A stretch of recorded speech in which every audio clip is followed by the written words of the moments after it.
Hello, मैं हूं विनय कुमार गुप्ता। आप सभी का स्वागत है हमारे YouTube channel point to be noted में। अगर वीडियो आपको अच्छी लगे तो लाइक करिए, शेयर करिए, वीडियो को पूरा एंड तक देखें। वीडियो का अगला नोटिफिकेशन प्राप्त करने के लिए बेल आइकन को ज़रूर दबाएं। इसके पहले लेक्चर में हम लोगों ने बाल्यावस्था के बारे में चर्चा किया था। अब हम तीसरी अवस्था, जो बालक के जन्म के बाद की तीसरी अवस्था है, किशोरावस्था। इस लेक्चर में हम किशोरावस्था पर चर्चा करेंगे। तो चलिए शुरू करते हैं। किशोरावस्था, एडोलेसेंस। तो किशोरावस्था जो है, अंग्रेजी का एक शब्द है एडोलेसेंस, उसी से बना हुआ है हमारा। अंग्रेजी में किशोरावस्था को क्या कहते हैं? एडोलेसेंस। या लैटिन भाषा के एक वर्ड है एडोलेसियर, उसी से बना हुआ है हमारा एडोलेसेंस, जिसका अर्थ क्या होता है? परिपक्वता की ओर बढ़ना, टू ग्रो टू मैच्योरिटी। यह वह अवस्था है जिसमें बालक क्या करता है? परिपक्वता की ओर अग्रसर होता है, और किशोरावस्था की समाप्ति पर वह पूर्ण परिपक्व मानव बन जाता है। मतलब बालक जब किशोरावस्था में प्रवेश करता है तो बालक जो है परिपक्वता की ओर धीरे धीरे अग्रसर होता है, और जब किशोरावस्था समाप्त होता है तब वो एक पूर्ण मानव के रूप में बन जाता है। तो यही होती है किशोरावस्था। किशोरावस्था को जो है बाल्यावस्था तथा प्रौढ़ावस्था के मध्य का संधिकाल कहते हैं। ट्रांजिशनल पीरियड बोलते हैं इसको, किशोरावस्था को बाल्यावस्था और प्रौढ़ावस्था में। क्योंकि जैसे ही बाल्यावस्था ख़त्म होता है उसके बाद बालक जो है वो किशोरावस्था में प्रवेश कर जाता है, और किशोरावस्था खत्म होने के बाद, खत्म होते होते वो प्रौढ़ावस्था में प्रवेश कर जाता है। तो बाल्यावस्था और प्रौढ़ावस्था की जो मध्य का काल होता है वो किशोरावस्था होता है, इसीलिए इसे बाल्यावस्था और प्रौढ़ावस्था के मध्य का संधिकाल कहा गया है। इसकी अवधि क्या होती है? 12 से 18 वर्ष। इसकी अवधि जो होती है 12 से 18 वर्ष मानी जाती है। अगर हम देखें 12 से 15 वर्ष का जो काल होगा उसे बोलेंगे पूर्व किशोरावस्था, और जो 15 से 18 होगा तो उसे क्या बोलेंगे? उसे बोलेंगे उत्तर किशोरावस्था। ये चीज़ याद रखिए। एक मनोवैज्ञानिक थे स्टैनले हॉल। स्टैनले हॉल ने क्या कहा था? किशोरावस्था बड़े ही संघर्ष, तूफान, तनाव और विरोध की अवस्था है। किशोरावस्था कैसी है? बड़े ही संघर्ष, तनाव, तूफान तथा विरोध की अवस्था। ये किसने कहा है? स्टैनले हॉल ने। एक और मनोवैज्ञानिक थे क्रो एंड क्रो। उन्होंने क्या कहा है कि किशोर ही वर्तमान की शक्ति और भावी आशा को प्रस्तुत करता है। तो किशोर क्या होता है? हर देश के जो युवा प्राणी होते हैं वो उसके शक्ति होते हैं। इन्होंने यही कहा है कि किशोर जो होते हैं, जो युवा प्राणी होते हैं, युवा वर्ग के लोग होते हैं, वो देश के भविष्य के रीढ़ होते हैं, भविष्य के कर्णधार होते हैं किशोर। किशोरावस्था को और किस किस नामों से जाना जाता है? ये एक समस्यात्मक अवस्था के रूप में जाना जाता है, वीर पूजा की अवस्था, संघर्ष व तनाव की अवस्था भी कहा जाता है, विकास की सबसे जटिल अवस्था कहा जाता है, और टीन एज भी नाम दिया गया है किशोरावस्था को। एक रिपोर्ट है हैडो कमेटी रिपोर्ट। उसमें क्या कहा गया था कि जो बालक 11 से 12 वर्ष की आयु में पहुंचता है तो क्या होता है? उसकी नसों में ज्वार उठना आरंभ हो जाता है। तो इसे ही किशोरावस्था के नाम से पुकारा गया है। यदि इस ज्वार का समय रहते उपयोग कर लिया जाए और इसकी शक्ति तथा धारा मतलब दिशा, साथ साथ नई यात्रा आरंभ कर दी जाए तो सफलता प्राप्त की जा सकती है। कहने का मतलब कि इस समय बालक के अंदर नसों में ज्वार उठना आरंभ हो जाता है। तो इनकी जो शक्ति है, इस टाइम जो शक्ति उन्हें मिलती है, निकल के आती है, इसको अगर सही दिशा प्रदान किया जाए तो ये एक अच्छे नागरिक के रूप में बन सकते हैं आगे चल के, अगर इनको सही दिशा प्रदान की जाए, इनके संवेगों को सही दिशा प्रदान किया जाए तो एक सफल व्यक्ति बन सकते हैं। सामान्यतः बालकों की किशोरावस्था लगभग 13 वर्ष की आयु में, मतलब जो बालक होते हैं उनकी किशोरावस्था लगभग 13 वर्ष की आयु में, और जो बालिकाएं होती हैं उनकी लगभग 12 वर्ष की आयु में आरंभ हो जाती है। होता है कि जो हमारा भारत है वो पश्चिमी देशों से गर्म प्रदेश है, इसलिए यहाँ किशोरावस्था जो है जल्दी आ जाता है। किशोरावस्था के कुछ सिद्धांत हैं महत्वपूर्ण, 2 सिद्धांत इसको देख लेते हैं। पहला है आकस्मिक या त्वरित विकास का सिद्धांत। इसके समर्थक कौन थे? आकस्मिक या त्वरित विकास के सिद्धांत के समर्थक कौन थे? Stanley hall. पुस्तक कौन सी लिखी इन्होंने? एडोलेसेंस, किशोरावस्था पे इन्होंने पुस्तक लिखी है एडोलेसेंस। कब लिखी है? 1904 ईस्वी में। 1904 ईस्वी में इन्होंने एक पुस्तक लिखी एडोलेसेंस। इन्होंने अपनी पुस्तक में क्या कहा है कि किशोर में जो भी परिवर्तन दिखाई देते हैं, चाहे वो परिवर्तन शारीरिक हो या मानसिक हो या संवेगात्मक परिवर्तन हो, वे जो है एकदम से या अकस्मात होते हैं और उनकी पूर्व अवस्थाओं से कोई संबंध नहीं होता है। मतलब इनके अंदर जो परिवर्तन दिखाई पड़ते, चाहे वो शारीरिक परिवर्तन हो, मानसिक परिवर्तन हो या संवेगात्मक परिवर्तन हो, ये उनमें अचानक दिखाई देते हैं, अकस्मात आ जाते हैं, एकदम से आ जाते हैं, और इनका जो है पूर्व अवस्थाओं से कोई संबंध नहीं होता, चाहे वो बाल्यावस्था हो चाहे शैशव हो, उनसे कोई संबंध नहीं होता है। इनमें जो परिवर्तन होते हैं उनका कोई संबंध नहीं होता है। तो यह है आकस्मिक या त्वरित विकास का सिद्धांत। इस अवस्था में चाहे बालक हो चाहे बालिका हो, उनका विकास जो होता है वो बहुत त्वरित गति से होता है, तेजी से होता है। अगला सिद्धांत है क्रमिक विकास का सिद्धांत। क्रमिक विकास के सिद्धांत के समर्थक कौन है? King, Thorndike, Hollingworth. ये 3 मनोवैज्ञानिक थे, समर्थन देते हैं, किंग, थॉर्नडाइक और हॉलिंगबर्थ। इन विद्वानों का क्या मत था कि किशोरावस्था में जो शारीरिक, मानसिक और संवेगात्मक परिवर्तन होता है वो निरंतर होता है और क्रमशः होता है। इन्होंने क्या कहा कि इस अवस्था में जो शारीरिक, मानसिक और संवेगात्मक परिवर्तन होता है वो निरंतर और क्रमशः होता रहता है। इनका मत था। इस सिद्धांत के अनुसार प्रकृति का क्या नियम है कि एक अवस्था के बाद दूसरी अवस्था का आगमन क्रमिक रूप से होता है। तो उसी प्रकार जो है बाल्यावस्था के बाद किशोरावस्था आती है और ये दोनों एक दूसरे से संबंधित रहती हैं। ये क्रमिक विकास का सिद्धांत कहता है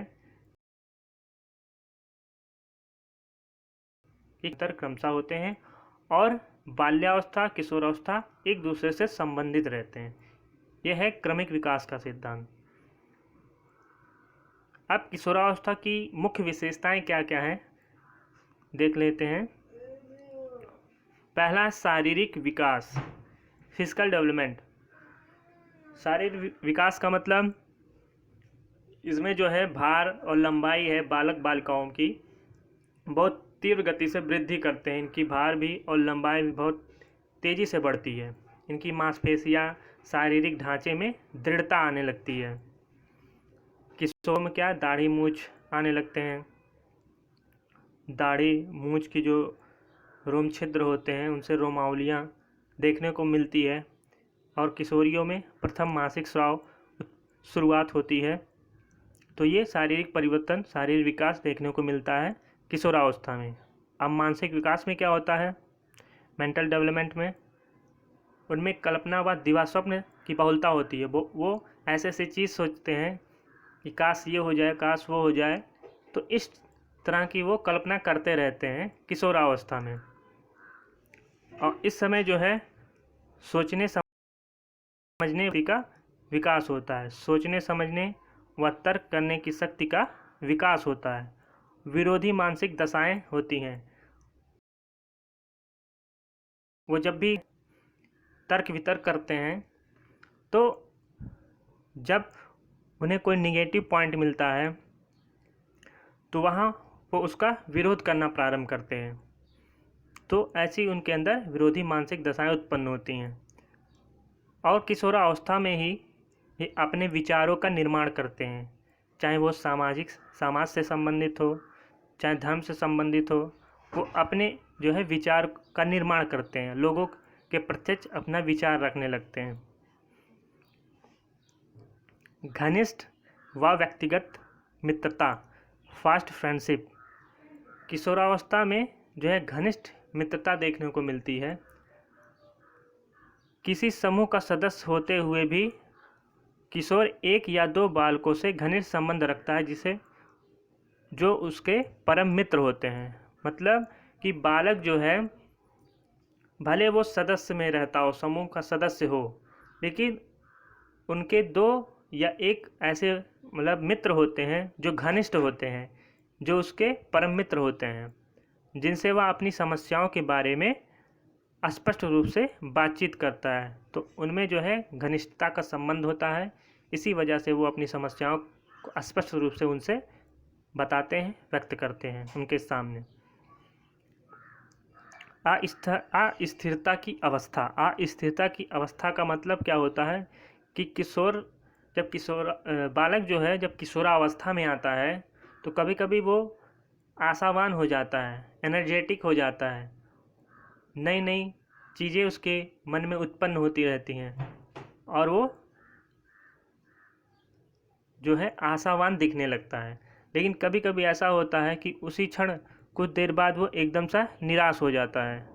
तो एक पल आशावान तो दूसरे पल एकदम से निराश हो जाता है। तो ऐसी स्थिति जो है देखने को मिलती है किशोरावस्था में। किशोरावस्था में एक और है वो सामाजिक भाव होता है। जब किशोरावस्था आता है तो किशोरों में क्या होता है, संवेगों में, रुचियों में, उनकी भावनाओं में, उनके दृष्टिकोणों में आदि में इतनी अधिक परिवर्तनशीलता और अस्थिरता होती है कि वो वातावरण के साथ समायोजन नहीं कर पाते, इन्हीं जटिलताओं के कारण। अगला है स्वतंत्र और विद्रोह की भावना। उनके अंदर जो है स्वतंत्रता की भावना होती है और वे विद्रोह उत्पन्न कर देते हैं जब भी उनके सामने कोई ऐसा बंधन आता है। तो वो बड़ों के आदेशों, विभिन्न परंपराओं, रीति रिवाजों और अंधविश्वासों के बंधनों में ना बंधकर स्वतंत्र जीवन व्यतीत करना चाहते हैं। किशोरावस्था में क्या होता है, वो किसी परंपराओं या रीति रिवाजों, अंधविश्वासों में बंधना नहीं चाहते हैं। जब बड़े उन्हें इस तरह के कोई उपदेश देते हैं तो वो उसे सुनना पसंद नहीं करते हैं, वो उनसे दूर रहना चाहते हैं, वो स्वतंत्र रूप से अपना जीवन व्यतीत करना चाहते हैं। तो ऐसा जो है किशोरावस्था में देखने को मिलता है। काम शक्ति की परिपक्वता। तो इसमें क्या होता है कि बालक की जो कर्मेंद्रियां हैं वो परिपक्व हो जाती हैं। तो उससे क्या होता है, वो विपरीत लिंगों के प्रति जो है उनका आकर्षण बढ़ने लगता है। तो इससे उनमें काम प्रवृत्ति की भावना जागृत होती है। अगला है समूह का महत्व। ये समूह का महत्व देने लगते हैं। समूह का महत्व देने का मतलब कि उनके जो समूह के लोग हैं, जो उनके मित्र हैं समूह में, उनके दृष्टिकोण को वो महत्व देने लगते हैं, श्रेष्ठ मानने लगते हैं।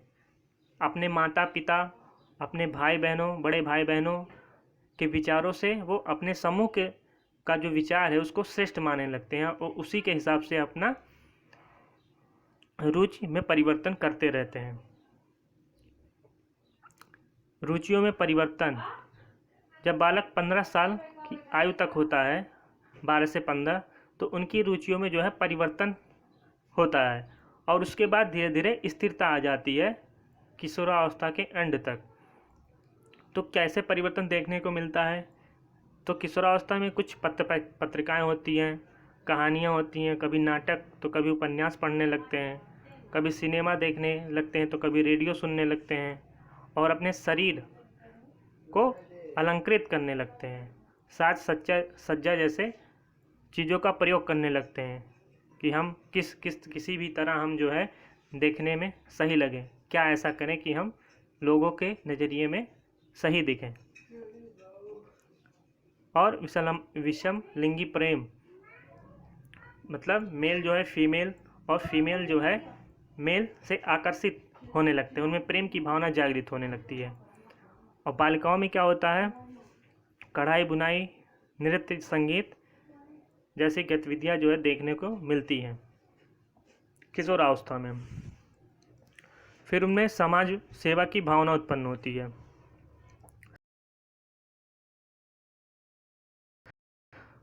गरीबों की, हमारे गरीब वर्ग को देखा है तो उसका हृदय क्या होता है? द्रवित हो उठता है उस चीज़ को देख के। तो इससे उनमें समाज सेवा की भावना का विकास होता है। बच्चों में कभी कभी अपराध प्रवृत्ति का जो है विकास भी होता है। ये क्यों होता है? ऐसा क्यों होता है? जब उनमें कोई नई अनुभव की इच्छा होती है, उनमें कभी कभी निराशा उत्पन्न हो जाती है, कभी असफल हो जाते हैं, प्रेम का उनके जीवन में अभाव रह जाता है, तो उसकी वजह से क्या होता है? इनमें अपराध जैसी प्रवृत्ति की भावना जो है वो उमड़ पड़ती है।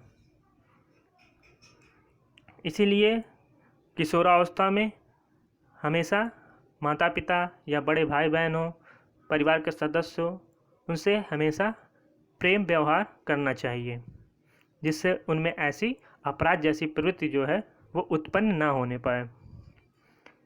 व्यवसाय का चुनाव, जब बच्चा किशोरावस्था में आता है तब उसे भविष्य की चिंता होने लगती है। वह अपने भविष्य की चिंता के लिए सोचने लगता है, अपने जो भावी व्यवसाय हैं उसको चुनने के लिए चिंतित रहता है और उस व्यवसाय के लिए तैयारियां शुरू करने लगता है कि किस प्रकार जो है वो इस व्यवसाय में सफल हो जाए। आरंभ में क्या होता है? बालक को धर्म और ईश्वर में आस्था नहीं रहती है। जब किशोरावस्था में प्रवेश करता है तो उस समय जो होता है, पूर्व किशोरावस्था होती है, उनमें जो है धर्म और ईश्वर के प्रति जो है आस्था नहीं होता है। लेकिन जैसे जैसे वो समाज से घुलते मिलते हैं, देखते हैं इधर, तो उनसे क्या होता है? धीरे धीरे उनमें धर्म के प्रति आस्था होती है, उत्पन्न होने लगती है, और वो धीरे धीरे ईश्वर की सत्ता को स्वीकार करने लगते हैं। अब किशोरावस्था में शिक्षा का स्वरूप कैसा होना चाहिए? सबसे पहला तो उनकी जो शिक्षण विधियां होती हैं किशोरावस्था में, उनमें आगमन निगमन जैसी विधियों का उपयोग किया जाना चाहिए। आगमन निगमन में क्या होता है कि कोई सिद्धांत हो, उसको समझाना हो उसे, तो उदाहरण से सिद्धांत पर आया जाए। तो आगमन और निगमन विधि यही विधि है। और दूसरी जो विधि है वो संश्लेषण विश्लेषण विधि।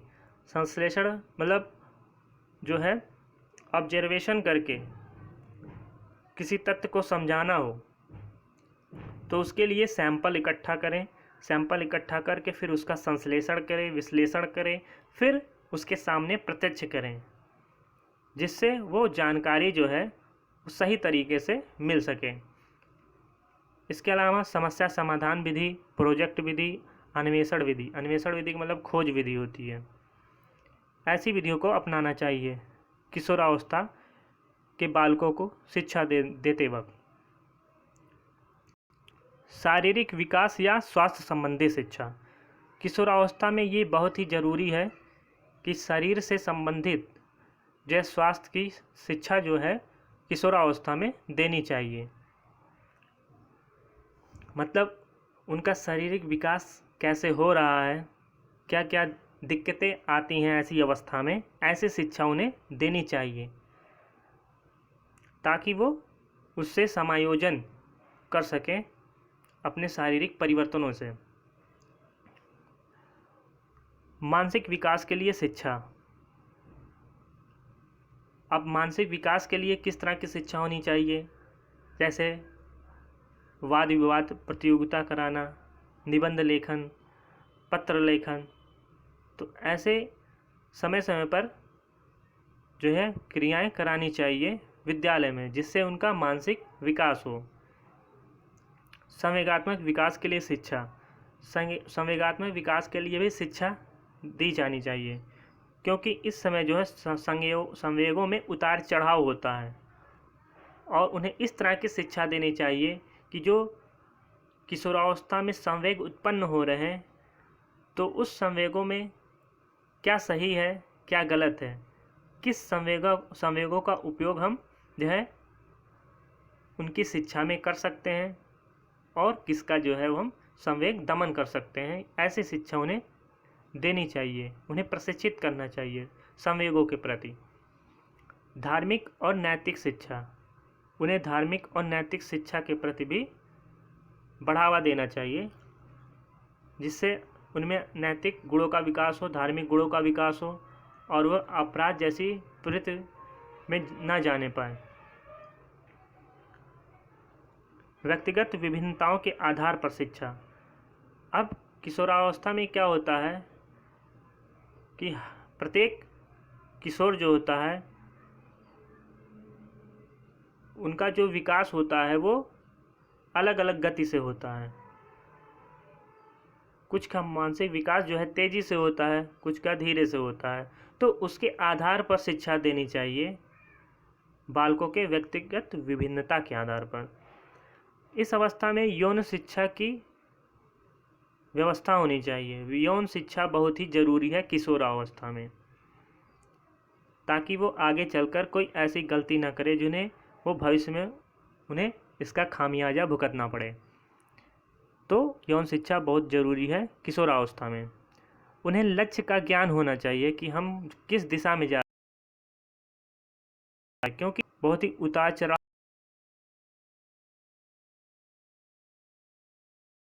की अवस्था बराबर कराते रहना चाहिए कि वो किस दिशा में जा रहा है। उत्तरदायित्व का निर्वाह करने के लिए साधनों का उपयोग। उनको अपने उत्तरदायित्व के प्रति जो है माता पिता को टाइम टाइम पे उन्हें सचेत करना चाहिए कि उसका जो है क्या उत्तरदायित्व बनता है किशोरावस्था में, और उसके लिए उन्हें उचित साधनों का उपयोग करना चाहिए। किशोरावस्था की शिक्षा के लिए वातावरण जो होना चाहिए वो स्वतंत्र, साफ सुथरा और स्वस्थ होना चाहिए वातावरण, तभी उनका विकास जो है वो सुचारू रूप से चल सकेगा। अंतिम है अपराध प्रवृत्ति पर अंकुश। किशोरावस्था में जो अपराध प्रवृत्ति होती है उन पर अंकुश लगाना चाहिए। मतलब माता पिता को, उनके बड़े भाई बहन, परिवार के जो सदस्य हैं, उन्हें ऐसी प्रवृत्ति से जो है अंकुश लगाना चाहिए। उन्हें प्रेम की भावना जो है जागृत करनी चाहिए, जिससे वो अपराध प्रवृत्ति से जो है निकल सकें। तो लेक्चर यहीं ख़त्म होता है। धन्यवाद। अगर वीडियो आपको अच्छी लगे तो लाइक करिए, शेयर करिए। अगर आप चैनल पर नए हों तो चैनल को सब्सक्राइब करें। वीडियो का अगला नोटिफिकेशन प्राप्त करने के लिए बेल आइकन को ज़रूर दबाएं। इसके बाद हम अगले लेक्चर में जो है बुद्धि और बुद्धि के सिद्धांत से रिलेटेड टॉपिक लेके आएंगे। तब तक के लिए धन्यवाद। वंदे मातरम।